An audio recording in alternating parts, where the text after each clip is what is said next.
Go ahead. Okay, we're back here at the Palomino Revolve plant. We got another video to show you to help you out with some issues that some customers have had. First of all, we always start inside. I'll show you. So I always start with this, which is the battery monitor panel from Energy. So it's showing us that we're 100% full.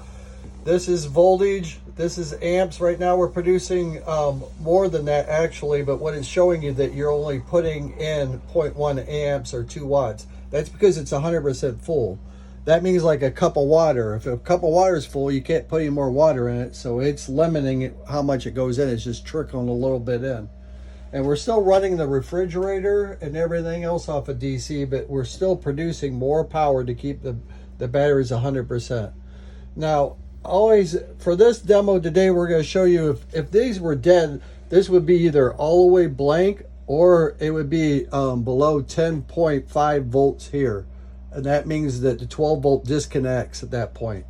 So if that case, if this is all the way black, first we'll start here and make sure that the off Energy panel is in the off position. Now let's go ahead and go outside.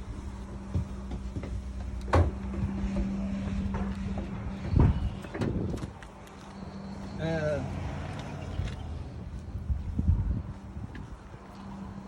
we'll go ahead here. Now this one was on. Some of them were left on the dealer's lots, and the batteries through winter or they parked it inside and didn't have any power. So what you want to do is shut that to the off position. And when that's in the off position, that way you make sure you're not getting any draw. So you want to try waking the batteries up is what we're going to do.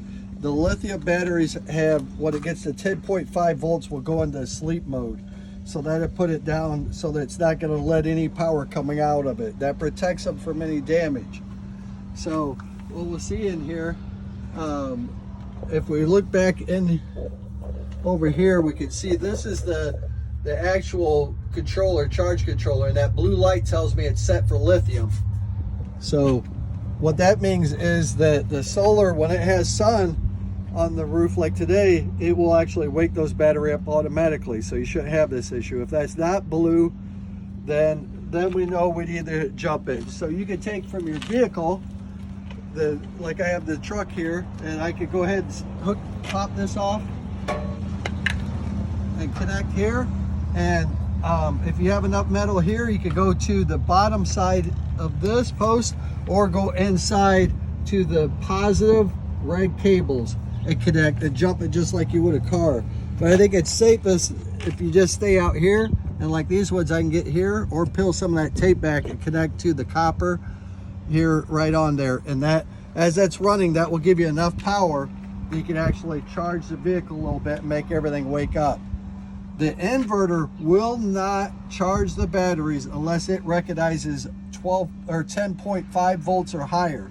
So even though you got it plugged into shore, if the batteries are all the way down in protection mode, you need to give it a little juice just to wake them up so it makes this kick on, and then it will charge the batteries. And that'll take 8 amps from your shore power, and it'll put all that, convert that into DC charger of about 65 to 70 amps of DC charging for the batteries. Now there is one other way. If that light's blue, you should already be good.